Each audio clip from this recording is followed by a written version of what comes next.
नमस्कार। आज मैं आपको वट सावित्री की व्रत कथा सुनाने जा रहा हूं। तो देर नहीं करते शुरू करते हैं आज की कथा। मद्र देश में अश्वपति नाम के परम ज्ञानी राजा थे। धन वैभव से पूर्ण होने पर भी वे संतान के अभाव में बड़े दुखी रहते थे। राजा ने पंडितों की सलाह से पुत्र प्राप्ति के लिए सावित्री की आराधना की।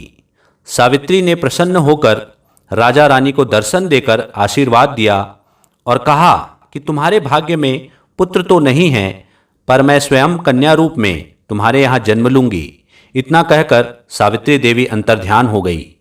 कुछ समय बाद रानी के गर्भ से साक्षात सावित्री का जन्म हुआ।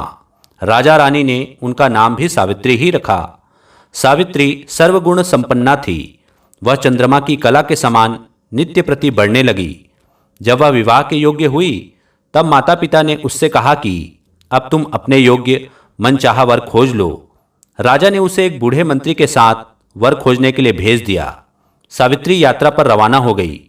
इधर एक दिन अचानक नारद जी मद्रराज अश्वपति से भेंट करने के लिए आए। तभी सावित्री भी अपने लिए वर पसंद करके लौट आई।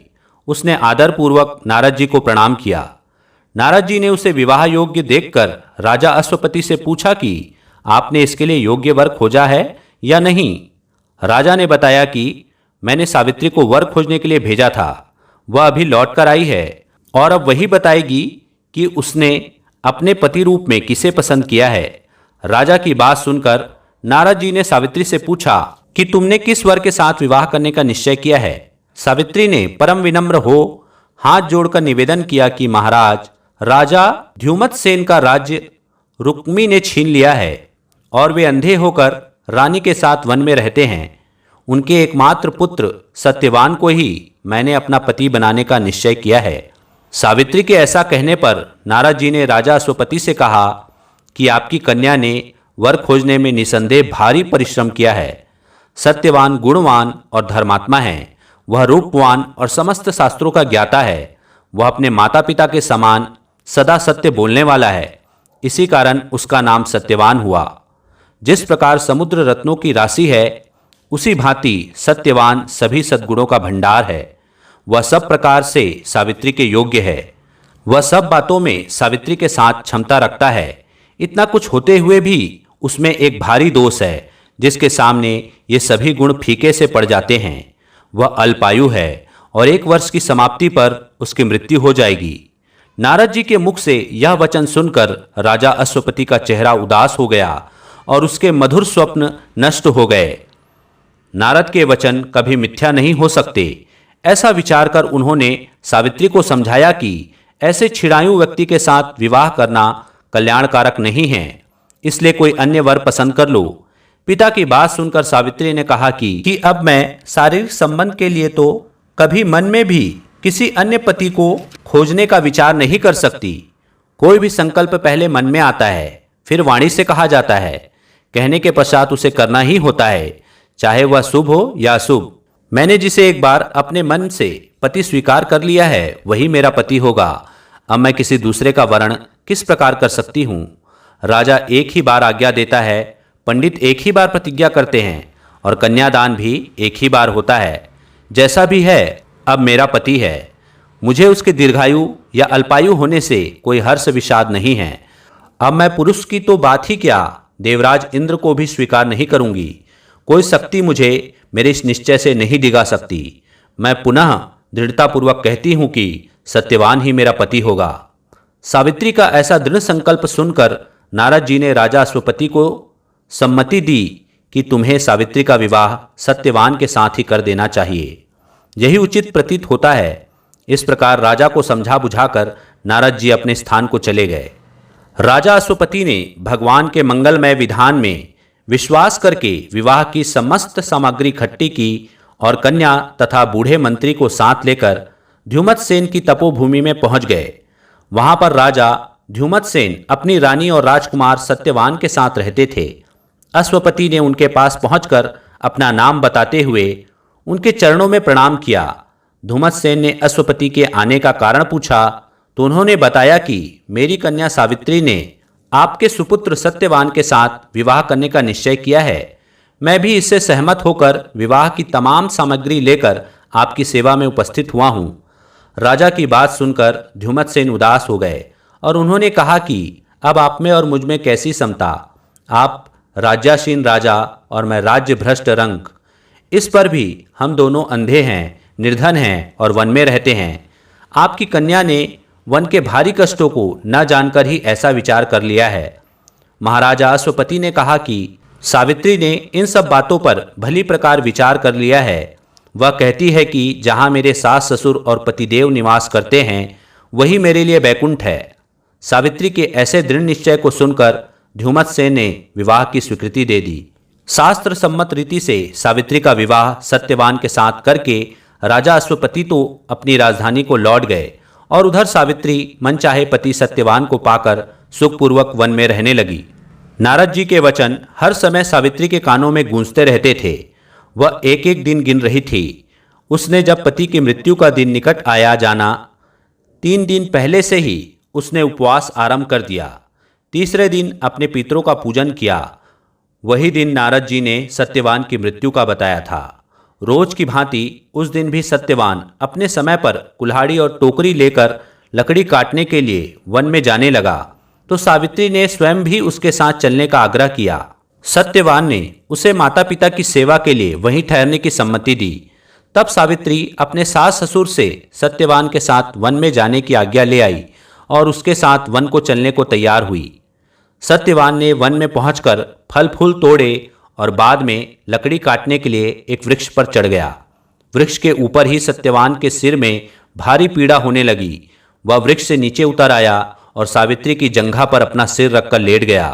कुछ देर बाद सावित्री ने अनेक दूतों के साथ यमराज को हाथ में पास लिए हुए देखा। पहले तो यमराज ने सावित्री को दैवी विधान कहकर सुनाया और फिर वे सत्यवान के अंगुष्ठ मात्र जीव को लेकर दक्षिण दिशा की ओर चले गए। सावित्री भी यमराज के पीछे पीछे चलने लगी। जब बहुत दूर तक भी उसने यमराज का पीछा न छोड़ा तो उन्होंने उससे कहा कि हे पतिव्रते, जिस सीमा तक एक मनुष्य दूसरे मनुष्य का साथ दे सकता है वहां तक तुमने पति का साथ दिया। अब तुम घर लौट जाओ। सावित्री ने कहा, धर्मराज, जहां मेरे पति जा रहे हैं वहां मुझे भी जाना चाहिए। यही सनातन धर्म है। पतिव्रत के प्रभाव और आपकी कृपा से कोई भी मेरी गति नहीं रोक सकता। सावित्री के ऐसे धर्मपूर्ण वचन सुनकर यमराज ने प्रसन्न होकर उसे एक वर मांगने के लिए कहा। सावित्री बोली कि मेरे सास ससुर वन में रहते हैं और अंधे हैं। मैं आपसे यही मांगती हूँ कि उन्हें दिखाई देने लगे। यमराज ने ऐसा ही हो कहकर उसे पुनः लौट जाने की सलाह दी। यमराज की बात सुनकर सावित्री ने कहा, भगवान, जहाँ मेरे पति देव जाते हों वहाँ उनके पीछे पीछे चलने में मुझे भी कष्ट या परिश्रम नहीं है। पतिपरायण होना मेरा कर्तव्य है। आप धर्मराज हैं, परम सज्जन हैं। सत्पुरुषों का समागम भी तो कुछ कम पुण्यों का फल नहीं है। सावित्री के ऐसे धर्मयुक्त और श्रद्धापूर्ण वचन सुनकर यमराज ने फिर कहा, सावित्री, मैं तुम्हारे वचनों से बहुत प्रसन्न हूँ। तुम मुझसे एक वरदान और मांग सकती हो। सावित्री ने कहा, राजा द्युमतसेन का राज्य छिन गया है, उसे वे पुनः प्राप्त करें और धर्म में उनकी सदैव प्रीति रहे। यही वरदान मुझे दीजिए। यमराज ने वरदान देकर पुनः उसको लौट जाने को कहा, किंतु वह न मानी और बराबर पीछा करती रही।